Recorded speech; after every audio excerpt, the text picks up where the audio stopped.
So today, we're going to go on a little quest of our own, a quest to understand a game that really taught computers how to tell stories, but somehow often gets left out of the history books. Okay, so when you picture the Mount Rushmore of 80s video games, I bet a few familiar faces pop right into your head. The undeniable titans of the era. You've got Mario, of course, the plumber who didn't just save a princess, but pretty much the entire industry. You've got Link, the timeless hero of Hyrule. And yeah, Pac-Man, the little yellow circle that basically defined the arcade. These names are legendary, and for very good reason. But there's another pioneer from back then whose influence is just as huge, even if their name isn't always said in the same breath. This game wasn't about reflexes or high scores, it was about actually stepping inside a storybook. And that brings us to what made it so special. See, before King's Quest, adventure games were, well, a totally different beast. They were worlds built entirely out of words. I mean, the jump from one to the other is just incredible.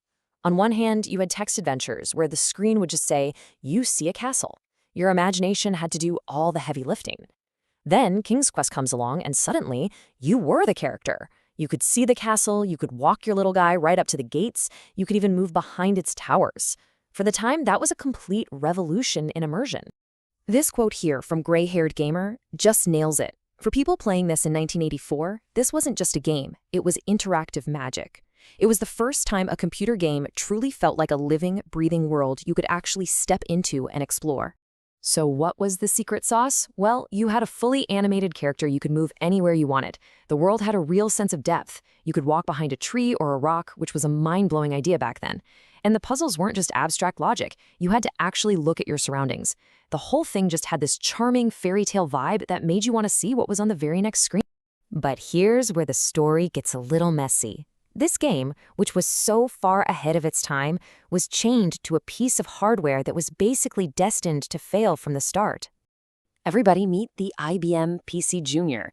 Oh boy, this was IBM's big swing at getting into the home computer market, and it was a spectacular disaster.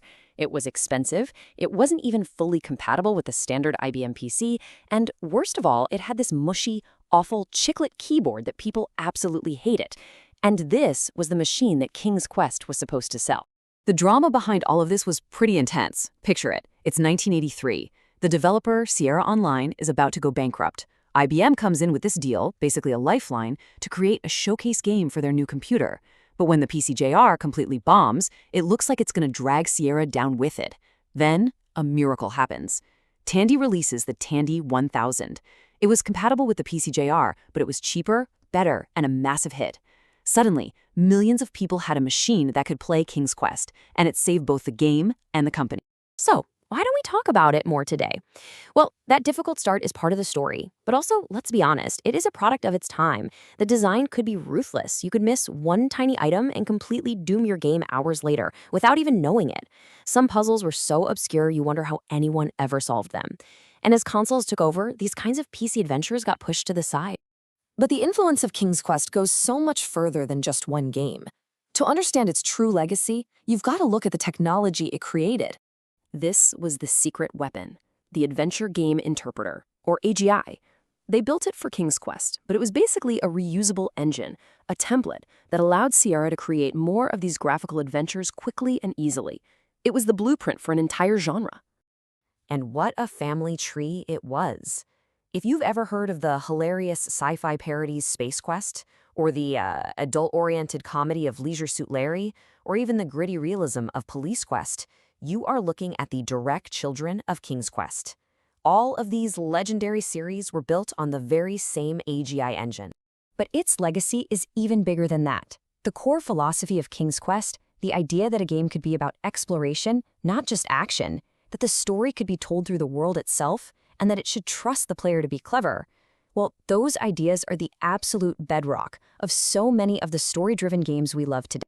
Which brings us to the final and I think most important point. How should we look at a game like this today? It's always the first question that comes up with old games, right?